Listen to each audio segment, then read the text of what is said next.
We completely misunderstand the story of Christianity. We think it began with buildings, bishops, crusades, and cathedrals.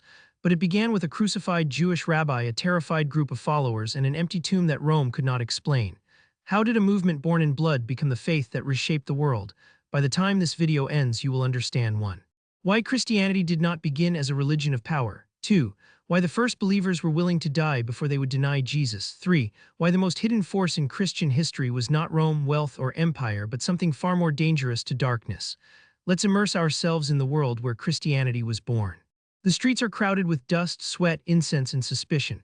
Jerusalem is not peaceful, it is occupied. Roman soldiers stand near the temple gates with iron in their hands. Every coin in your pocket carries the image of Caesar. That coin is not just money, it is a sermon. It says Rome owns the land, Rome owns the taxes, Rome owns the courts. Rome owns your body if you rebel, but the Jewish people remember another king. They remember Abraham, they remember Moses, they remember David, they remember the prophets who promised that God would come near. Every Passover, families gather around a table and taste bitter herbs. They remember slavery. They remember blood on doorposts. They remember deliverance. And they whisper the same hope. One day God will save us again. Into that tension comes Jesus of Nazareth, not from a palace, not from a priestly dynasty, not from a Roman school of power.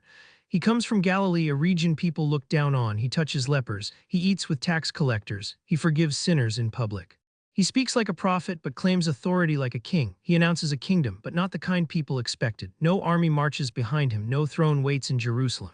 No sword flashes in his hand, yet demons tremble, storms obey, the sick rise, the poor hear good news, and the powerful begin to fear him because Jesus is not merely teaching morality. He is challenging the entire order of the world. Religion without mercy, power without justice, empire without God.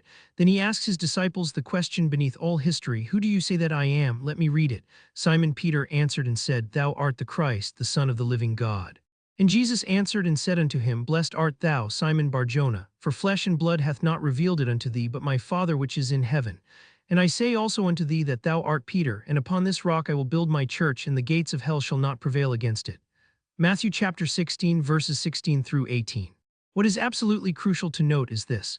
Jesus does not say, "I will build a philosophy." He does not say, "I will build a temple." He does not say, "I will build a religious empire." He says, "I will build my church," and that word changes everything. The Greek word is ecclesia. It literally means a called-out assembly, not a building, not a weekly event. Not a private spiritual club, it was a public word. In the Greek world, an ecclesia was an assembly of citizens, people gathered to represent a kingdom. So when Jesus says, "I will build my ecclesia," he is making a royal claim. He is saying, I am calling out a people, they will represent my kingdom in the world. The principle here is this: Christianity begins as a kingdom people, not a religious product. What most people miss is the location. Jesus says this near Caesarea Philippi. This was not neutral ground.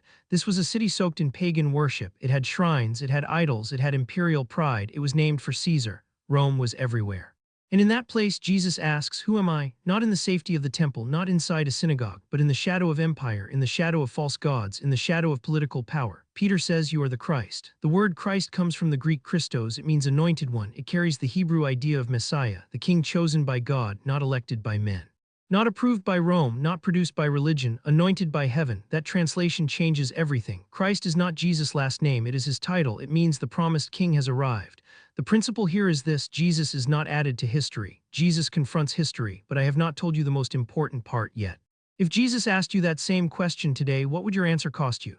Because Peter's confession was not just theology, it was allegiance. To call Jesus the Christ was dangerous. It meant Caesar was not ultimate. It meant Herod was not ultimate. It meant the temple elite were not ultimate. It meant death itself was not ultimate. Here's where it gets really interesting. Jesus says the gates of hell shall not prevail. The Greek word behind hell here is Hades. It means the realm of the dead. Jesus is not picturing the church hiding from attack. Gates do not chase people. Gates stand still. Gates guard territory. Jesus is saying his people will move forward. They will march into places death has ruled. They will carry resurrection into graveyards. They will carry mercy into shame. They will carry truth into empires. The principle here is this: the church was born to advance life where death has built walls. Then Jesus does something nobody expects. He goes to Jerusalem, but not to seize a throne. He goes to be rejected. He goes to be betrayed.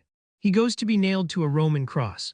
Rome thought the cross was control. The priests thought the cross was silence. The crowd thought the cross was failure, but heaven was doing something deeper. At the cross, sin was judged, mercy was opened, the curse was broken, and the king wore thorns. Christianity does not begin with humans climbing up to God. It begins with God coming down to rescue humans. The principle here is this: the center of Christianity is not human achievement, it is divine redemption. Imagine a modern-day scenario. A world leader crushes a movement by executing its founder. The followers scatter, the headlines mock them, the courts call it finished, the grave closes. Then the followers return to the streets, not with weapons, not with revenge, but with joy. They say the executed one is alive, they forgive their enemies, they serve the poor, they face death without fear. That is the shock of the early church. They did not preach advice, they preached resurrection. They did not say Jesus had good ideas. They said God raised him from the dead, and if that is true, everything changes. Rome is not final, death is not final, your shame is not final, your failure is not final. The tomb has been contradicted by God.